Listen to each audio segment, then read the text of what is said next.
नमस्कार, स्वागत है आपका। आप देख रहे हैं आज तक, आपके साथ हूं मैं नेहा। मुंबई हमले के मास्टरमाइंड ज़कीउर-रहमान लखवी के मसले पर भारत ने पाकिस्तान की घेराबंदी तेज कर दी है। कल पीएम नरेंद्र मोदी पाक पीएम नवाज शरीफ से मिलने वाले हैं। इससे वो चीनी राष्ट्रपति शी जिनपिंग से मिले हैं और इस मुलाकात में उन्होंने लखवी के मसले पर यूएन में पाकिस्तान को चीनी समर्थन करने पर कड़ी आपत्ति जताई है। संकेत साफ है, जब मोदी शरीफ की मुलाकात होगी तो लखवी पर शरीफ को खरी खरी सुनना होगा।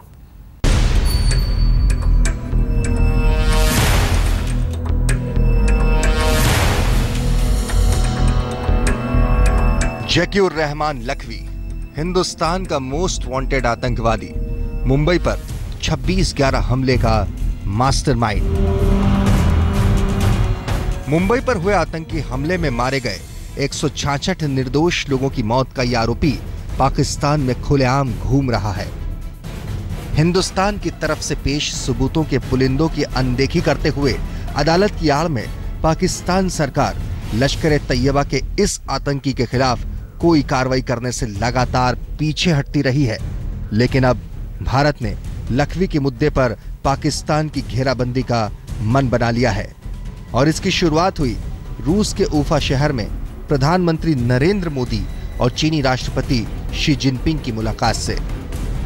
ऊफा में ब्रिक्स सम्मेलन में शरीक होने आए चीनी राष्ट्रपति से मुलाकात में पीएम मोदी ने लखवी का मुद्दा पुरजोर अंदाज में उठाया। भारत ने लखवी के मुद्दे पर यूएन में पाकिस्तान का समर्थन करने पर चीनी राष्ट्रपति के सामने कड़े शब्दों में आपत्ति जताई। The issue was discussed in some detail. Prime Minister made our concerns very known very clearly on this, and I'm sure that the Chinese side was impressed by the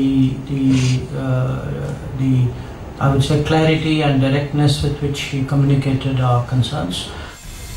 चीन के राष्ट्रपति शी जिनपिंग के साथ जिस मजबूती से PM Modi ने लखवी का मसला उठाया, उसे इस मुद्दे पर पाकिस्तान की घेरेबंदी के रूप में देखा जा रहा है, क्योंकि लखवी और हाफिज सईद के मुद्दे पर पाकिस्तान जिस तरह से भारत की आपत्तियों की अनदेखी करता रहा है, उससे दोनों देशों के रिश्ते सहज होने में मदद नहीं मिल रही। रूस के ऊफा शहर में होने वाले शंघाई सहयोग संगठन के सम्मेलन में नवाज शरीफ भी शरीक होने वाले हैं और इस बात की प्रबल संभावना है कि कल यानी शुक्रवार को नवाज शरीफ के साथ पीएम मोदी की मुलाकात हो सकती है। सूत्रों के मुताबिक आमने सामने की मुलाकात करीब आधे घंटे की होगी और इस मुलाकात में पीएम मोदी लखवी की रिहाई और आतंकवाद का मुद्दा उठाएंगे। ऊफा में दोनों प्रधानमंत्रियों के बीच बातचीत जो शुक्रवार को होने वाली है, वो महज औपचारिकता नहीं है। सरकारी सूत्रों के अनुसार रिश्तों को कैसे आगे बढ़ाया जाए, इस पे विचार विमर्श होगा। हालांकि इस मुलाकात की पुष्टि अब तक सरकारी स्तर पर नहीं हुई है। कल ऊफा में जब विदेश सचिव जयशंकर से इस पर पूछा गया तो उन्होंने ना तो इनकार किया न इकरार। As regards to any bilateral meetings that the Prime Minister will have in Ufa, we will confirm those meetings when we are in a position to do so. बहरहाल मुलाकात की संभावना प्रबल है क्योंकि दोनों नेता एक साथ ऊफा में होंगे। अभी हाल में रमजान की पूर्व संध्या पर पीएम मोदी ने नवाज शरीफ को बधाई दी थी। कहा जाता है कि बधाई का ये फोन कॉल दोनों देशों के बीच रिश्तों में आई खटास को खत्म करने में मददगार साबित हुआ। लेकिन पीएम मोदी की सद्भावना का क्या शरीफ उसी अंदाज में जवाब देंगे? क्या भारत के कहने पर हिंदुस्तान के दुश्मनों को पाकिस्तान सजा देगा जो वहां की धरती पर आजाद घूम रहे हैं? कल जब ऊफा में मोदी शरीफ मुलाकात होगी तो काफी हद तक तस्वीरें साफ हो जाएंगी। दिल्ली से जावेद अंसारी के साथ आज तक ब्यूरो। तो एक तरफ पाकिस्तान आतंकवाद से लड़ने का ढोंग करता है, तो वहीं दूसरी तरफ मुंबई हमले का मास्टरमाइंड लखवी आजाद घूम रहा है। पाकिस्तान के इस दोहरे रवैये को उजागर करने के लिए भारत ने यूएन में शिकायत की थी। भारत इस मसले पर पाकिस्तान के खिलाफ कार्रवाई चाहता था, लेकिन ऐन मौके पर चीन ने धोखा दे दिया।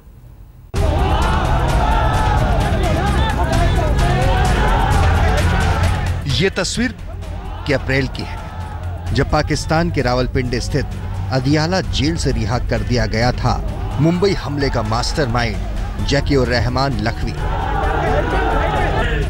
166 बेगुनाह लोगों की मौत के आरोपी लखवी की जेल से रिहाई ने आतंकवाद से लड़ने का ढोंग कर रहे पाकिस्तान की कलाई खोल दी। पाकिस्तान की सड़कों पर इस तरह खुलेआम घूमते लखवी की तस्वीरों ने मुंबई हमले के जख्म को एक बार फिर हरा कर दिया। गुस्से का प्रदर्शन तो होना ही था। पाकिस्तान मुर्दाबाद, मुर्दाबाद, मुर्दाबाद, पाकिस्तान मुर्दाबाद, मुर्दाबाद, मुर्दाबाद। मुंबई हमले के बाद से भारत कई किश्तों में लखवी और हाफिज सईद के खिलाफ दस्तावेजों का पुलिंदा सौंप चुका है। इसके बावजूद पाकिस्तानी कोर्ट ने जिस तरह सबूतों की कमी बताकर लखवी को छोड़ दिया, उसने हिंदुस्तान को बुरी तरह बौखला दिया।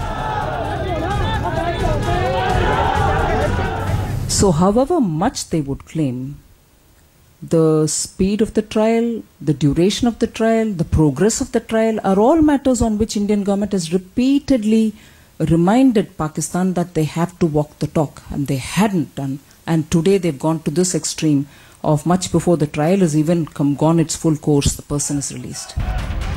भारत में गुस्सा उबल रहा था। ऐसे में जरूरी था कि भारत कुछ ऐसा करे जिससे अंतर्राष्ट्रीय स्तर पर पाकिस्तान की मोर्चाबंदी हो सके।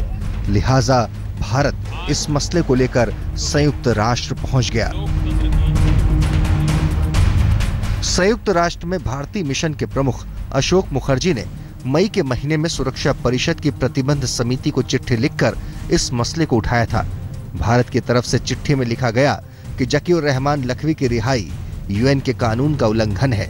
पत्र में यह भी लिखा गया है कि लखवी की जमानत के लिए जो रकम मुहैया करवाई गई है वो भी यूएन कानून के खिलाफ है, क्योंकि यूएन के प्रस्ताव 1267 के मुताबिक आतंकवाद से जुड़ी सूची में शामिल आतंकवादियों की वित्तीय संपत्ति जब्त कर ली जाती है या उनके इस्तेमाल पर पाबंदी लग जाती है। लखवी को दिसंबर 2008 में इस लिस्ट में शामिल किया गया था। मैं इस फैसले से कोई हैरान नहीं हूं। मैं हैरान इसलिए नहीं हूं कि पाकिस्तान सरकार की एक पूरी कोशिश रही कि किसी भी तरह हाफिज सईद और जकीउर रहमान लखवी को बचाया जाए, और ये कोशिश में आज कामयाब हो गए। इसी मसले पर पिछले महीने भारत की मांग पर यूएन प्रतिबंध समिति की एक बैठक बुलाई गई थी, लेकिन भारत की ओर से रखे गए प्रस्ताव को चीन ने आगे बढ़ने से रोक दिया था। चीन ने यह कहते हुए प्रस्ताव पर वीटो किया कि भारत ने इस मामले में जरूरी सबूत पेश नहीं किए। भारत के प्रस्ताव में मुंबई हमलों के मास्टरमाइंड जकीउर रहमान लखवी को रिहा करने के लिए पाकिस्तान के खिलाफ कार्रवाई की मांग की गई थी। भारत के मुताबिक लखवी की रिहाई से यूएन प्रतिबंध समिति के कानून 1267 का उल्लंघन हुआ है। समिति की बैठक में पाकिस्तान से पूछा जाना था कि लखवी को जेल से रिहा क्यों किया गया। लखवी मसले पर चीन के धोखे का मसला तो पीएम मोदी ने चीनी राष्ट्रपति शी जिनपिंग के सामने उठा दिया, लेकिन अब बारी नवाज शरीफ की है इस पर जवाब देने की, क्योंकि शुक्रवार को अगर रूस के शहर उफा में पीएम मोदी और नवाज शरीफ आमने सामने बैठे तो लखवी का मसला उठना तय है। आज तक ब्यूरो। आतंकवाद पर पाकिस्तान की करनी और कथनी में अंतर भारत और पाकिस्तान के बीच रिश्ते सुधरने में बड़ी बाधा है। पिछले साल बातचीत की डोर इसी मुद्दे पर टूटी थी। विदेश सचिव स्तर की बातचीत से ऐन पहले पाकिस्तानी उच्चायुक्त ने कश्मीर के अलगाववादियों को मिलने के लिए बुला लिया था।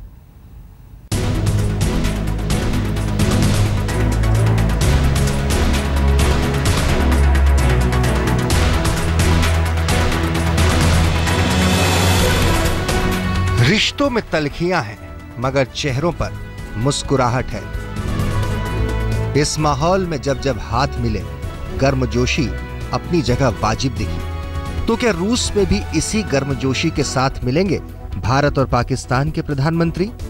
कूटनीतिक तनातनी के बीच मुलाकात तो बनती है, लिहाजा उम्मीद भी यही बंधती है कि रूस के उफा शहर में शुक्रवार को जब आमने सामने होंगे प्रधानमंत्री नरेंद्र मोदी और नवाज शरीफ, तो बातचीत भी होगी।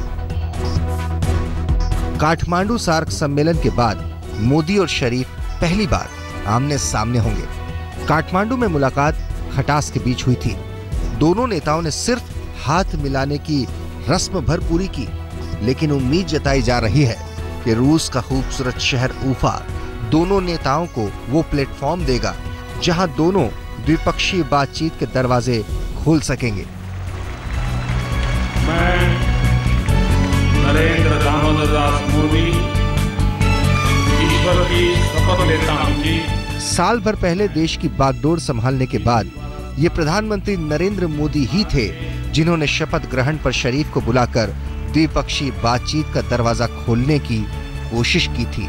लेकिन भारत के खिलाफ आतंकवाद और अलगाववाद का पोषण करने की पाक नीति ने भारत की इस कोशिश को नाकाम कर दिया। याद कीजिए, जब मोदी शरीफ के बीच दोस्ती की नई इबारत लिखी जा रही थी, 25 अगस्त 2014 को दोनों देशों के विदेश सचिव दिल्ली में मिलने वाले थे। लेकिन द्विपक्षीय बातचीत से ऐन पहले पाकिस्तान ने कर दी ऐसी हरकत जिसने पीएम मोदी की तमाम कोशिशों पर पानी फेर दिया। भारत की सख्त चेतावनी के बावजूद भारत में पाकिस्तान के उच्चायुक्त अब्दुल बासित ने अलगाववादी हुर्रियत नेताओं को मुलाकात के लिए बुला लिया। शायद पाकिस्तान को इसका अंदाजा नहीं था कि उसकी इस हरकत से दोनों देशों के रिश्तों पर कितना गहरा असर पड़ने वाला है। वही हुआ जिसका अंदेशा था। भारत ने पाकिस्तान की गुस्ताखी का मुंहतोड़ जवाब देते हुए सचिव स्तर की बातचीत रद्द कर दी। हिंदुस्तान जंग चाहता नहीं, जंग ऑप्शन नहीं है, डेवलपमेंट हमारा प्लैंक है। ये होता है, दो तरीके से हम लोग प्रेशर बनाते हैं यहाँ की सरकार। पहले एक तो ये कि बात करके दबाव डालना पाकिस्तान पे, और फिर कभी बात न करके दबाव डालते हैं, फिर अंतर्राष्ट्रीय समुदाय की तरफ से भी दबाव पड़वाते हैं की कोशिश की जाती है। अगर बात बहुत समय तक न करो तो फिर अंतर्राष्ट्रीय समुदाय ये सोचता है कि हिंदुस्तान इंटरेस्टेड नहीं है। तो डिप्लोमेसी। नवाज शरीफ और नरेंद्र मोदी के सत्ता में आने के बाद कयास तमाम लगे थे कि दोनों देशों के बीच तल्खियों का सिलसिला दोनों नेताओं की सहज सूझबूझ के साथ कम होगा।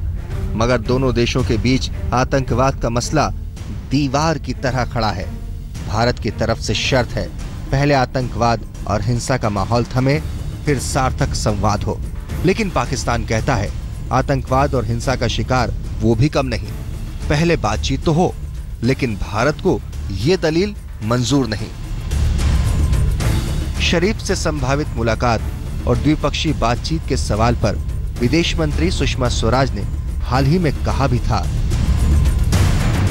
पाकिस्तान को लेकर भारत की बहुत स्पष्ट नीति है और उसके साथ कश्मीर सहित किसी भी मसले पर आतंकवाद एवं हिंसा मुक्त वातावरण में द्विपक्षीय बातचीत हो सकती है, पर अभी ऐसा वातावरण कतई नहीं है।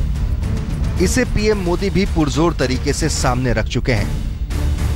भी कई देश आतंकवादियों को अपने क्षेत्र में पनाह दे रहे हैं और आतंकवाद को अपनी नीति का उपकरण मानते हैं।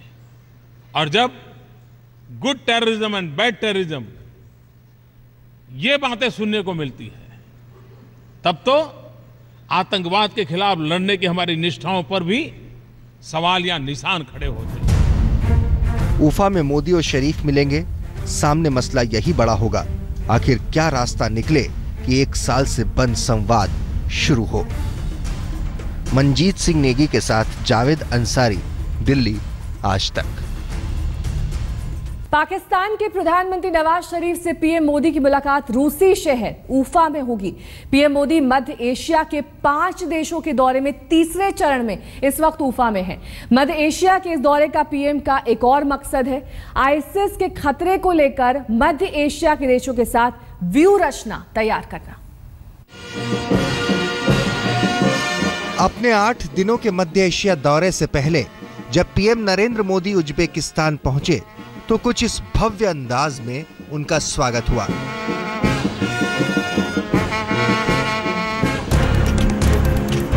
मोदी उज्बेकिस्तान से होते हुए कजाकिस्तान और अब रूस पहुंच चुके हैं, जहां आज वो ब्रिक्स सम्मेलन में शरीक होंगे, फिर शंघाई सहयोग सम्मेलन में शिरकत करेंगे और इसके बाद किर्गिस्तान, तजाकिस्तान और तुर्कमेनिस्तान का दौरा करेंगे। मध्य एशिया के 5 अहम देशों का पीएम का दौरा खास मायने रखता है। उज्बेकिस्तान, कजाकिस्तान, किर्गिस्तान, तजाकिस्तान और तुर्कमेनिस्तान ये वो देश है जहां इस्लामिक स्टेट यानी आईसिस के आतंकी पांव फैलाने की कोशिश कर रहे हैं। उम्मीद जताई जा रही है कि पीएम मोदी इस दौरे में आईसिस के आतंक पर कोई बड़ी टिप्पणी कर सकते हैं, क्योंकि अंतर्राष्ट्रीय मंचों पर आतंकवाद के खिलाफ पीएम मोदी का सख्त रुख जग जाहिर है। ऐसे में इस्लामिक स्टेट के खिलाफ व्यूह रचना में मध्य एशिया के देशों की मदद कर वो विश्व पटल पर एक मजबूत नेता की शख्सियत को और मजबूत कर सकते हैं। यही नहीं, इससे मध्य एशिया में भारत की पकड़ भी मजबूत होगी।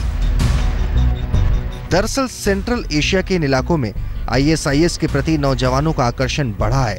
जून में अमेरिका ने एक रिपोर्ट जारी की थी, जिसके मुताबिक मध्य एशिया में आतंकवाद और आतंकवादी समूहों की ओर युवाओं का झुकाव बढ़ रहा है। भारत के कुछ नौजवानों का खिंचाव भी आईएस की तरफ हुआ है। ऐसे में पीएम मोदी इस चिंता को अच्छी तरह समझते हैं। दुनिया को योग दिवस और ब्रिक्स बैंक जैसा आइडिया देने वाले पीएम मोदी अगर आईएस से लड़ने का कोई नया नजरिया देने में कामयाब रहे, यकीनन विश्व नेता की छवि बनाने में ये मील का अहम पत्थर साबित होगा। आज तक ब्यूरो।